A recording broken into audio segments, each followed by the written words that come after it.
उल्वे के सेक्टर 21 में गुरु कृपा ग्रुप द्वारा बनाई गई 11 मंजिला इमारत आरएमएस को 6 साल पहले सिडको द्वारा ओसी दिया गया था और अब सिडको द्वारा सोसाइटी से 1 करोड़ रुपए मांगे जाने की बात सामने आई है।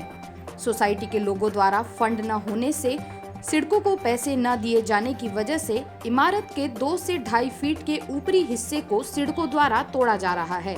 इससे परेशान आरएमएस सोसाइटी के नागरिकों का जीना मुश्किल हो गया है। वहीं सिडको द्वारा इमारत के चारों विंग की लिफ्ट को तोड़ दिया गया है। इसी के साथ छत पर बनाई गई पानी की टाकी को भी सिडको द्वारा कार्रवाई के दौरान तोड़ा जा रहा है। पिछले 8 दिनों से चल रही इस कार्रवाई से परेशान नागरिकों ने मीडिया के समक्ष अपनी आपबीती साझा की। सर देखिए, ये RMS complex sector 21 plot number 87 उल्वे में है। 7 साल पहले इसकी ओसी दी गई है सिडको की तरफ से। ओसी रिसीव हो गया है। ओसी रिसीव होने के बाद अचानक से आज 9 दिन पहले यहाँ पे आके सिडको वाले अपने अधिकारियों को लेके, पुलिस को लेके पूरी 2-3 वैन भर के यहाँ पे आके अचानक से सब तोड़फोड़ करना चालू किए। और ये तोड़फोड़ करने के पहले हमने जब इनको बोला कि तोड़फोड़ मत कीजिए, ये किस लिए तोड़फोड़ की जा रही है, तो उनका बोलना है कि 1 करोड़ रुपए हमें चाहिए। अगर 1 करोड़ रुपए आप देते हो तो हम ये सेटल करने को तैयार हैं। हमारे सोसाइटी में अभी इतना फंड नहीं है 7 साल में इकट्ठा हुआ है कि हम पूरा फंड उठा के उनको दे दें। और दूसरी बात ये है कि सर, जिस बिल्डिंग को ओसी रिसीव है उस बिल्डिंग का इलीगल बात होना पॉसिबल ही नहीं है।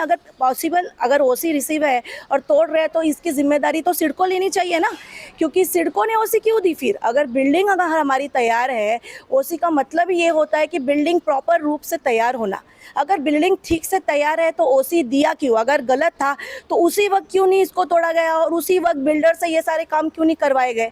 अगर नहीं करवाए गए और आज आप अगर ये कर रहे हैं तो ये हम जैसे लोगों के लिए बहुत तकलीफ है। 8 दिन पहले लिफ्ट तोड़ा गया है, दोनों लिफ्ट तोड़ा गया है।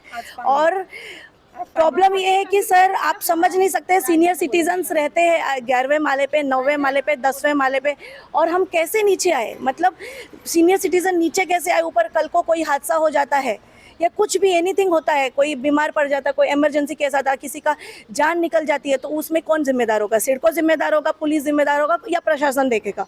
ये सब चीज़ों की वजह से हम सब परेशान हैं। आज पानी का टाँकी तोड़ने आए, इसीलिए हम सब यहाँ पे एकत्र हुए हैं, क्योंकि अगर पानी इस समय में अगर पानी है और लिफ्ट दोनों थम जाएगा तो हम कैसे सर्वाइव करेंगे? और अगर सिडको को बोलना पड़ेगा कि इसका आंसर क्या है। वो अगर आंसर नहीं देंगे तो हम क्या करें? हमें मोर्चा लेके फिर सिडको में जाना पड़ेगा अगर इस तरह से हुआ तो। वीडियो जर्नलिस्ट अथर्व के साथ फोरम जोशी की रिपोर्ट, जनता न्यूज, उल्वे नोड।